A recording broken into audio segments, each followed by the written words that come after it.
L'Olympique de Marseille est en train de vivre un terrible calvaire sur le mercato, rien ne va plus pour Pablo Longoria, restez bien connectés, on en parle tout de suite. Foot.fr, fournisseur officiel de football. Bonjour à toutes et à tous, bienvenue dans ce nouveau JT Foot Mercato. L'OM était tout proche de réaliser deux gros coups sur le mercato, mais alors que tout semblait fait, il y a eu un terrible retournement de situation. Comme nous vous le révélions en exclusivité dernièrement, l'Olympique de Marseille est tout proche d'enrôler le jeune milieu de terrain de l'Hellas Vérone, Ivan Ilić. Cependant, il y a un autre club qui désire ardemment Ilić, c'est le Torino, et la formation piémontaise a quelques atouts dans sa manche et pourrait tout compte fait rafler le Serbe. Sky Italia nous apprend que le Torino a décidé de revoir son offre à la hausse. Le Taureau offre désormais 14 millions d'euros plus des bonus et le Scandinave Isaac Ihön à l'Hellas Vérone. L'OM a proposé 16 millions d'euros plus 3 millions d'euros de bonus, ce qui est plus, mais en Italie, on est convaincu que ça fera l'affaire pour battre les Phocéens. Puis il y a l'affaire Terem Moffi, Bamba Dieng, là aussi l'OM a connu de sacrés rebondissements. Malgré le forcing incessant de Pablo Longoria, qui a même été jusqu'à se déplacer à Lorient pour tenter de convaincre en face à face Terem Moffi, l'attaquant international nigérian de Lorient n'a pas changé d'avis, il ne veut aller qu'à Nice. En plus, Pablo Longoria avait décidé d'inclure Bamba Dieng dans le deal avec les Merlus. En Bretagne, on s'interroge sur l'intérêt de poursuivre les négociations avec le club phocéen. Coup dur pour l'OM qui comptait sur la vente du champion d'Afrique 2022 pour augmenter son enveloppe mercato cet hiver pour justement recruter. Et pensez-vous que l'OM a raté son mercato en échouant à recruter Moffi et Ilić? C'est la question du jour, on a hâte de lire vos avis en commentaire. Puis hier, on vous a demandé si Ryan Cherki avait les moyens de s'imposer au PSG s'il était recruté. Eh bien, pour une bonne majorité, en commentaire, le prodige de la formation lyonnaise n'aura pas le temps de jeu nécessaire pour exprimer tout son talent à cause de la ribambelle de stars parisiennes.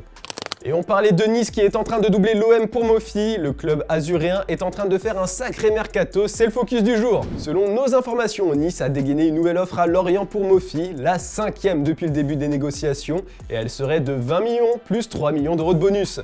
Lorient pourrait bientôt accepter, et ce n'est pas tout, pour continuer à se renforcer, les Aiglons courtisent le Sévillan Youssef En-Nesyri et le Lyonnais Mohamed El Arouche. Puis selon Ojogo, les Niçois ont également un œil sur le milieu offensif du Sporting Portugal, Nuno Santos.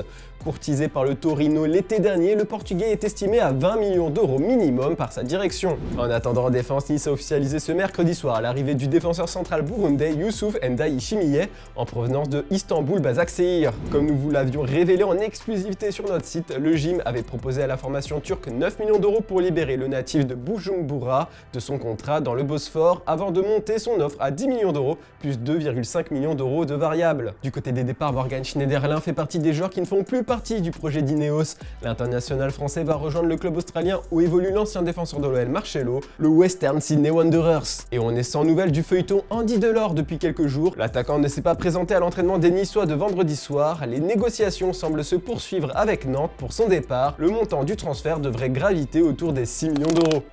Dans le reste de l'actu, après avoir signé son premier contrat professionnel avec le PSG, Ayman Khari devrait être prêté cet hiver pour aller chercher du temps de jeu en équipe première. Selon nos informations, l'entourage du principal concerné et le PSG discutent pour un éventuel départ en prêt dès cet hiver. De nombreux clubs européens ont en tout cas manifesté leur intérêt pour Ayman Khari, comme le RB Salzbourg et le Hertha Berlin, mais un club de Ligue 1 dont l'identité n'a pas filtré a maintenant pris le dessus sur ce dossier, sans oublier que d'autres écuries françaises de l'élite restent à l'affût dans cette bataille.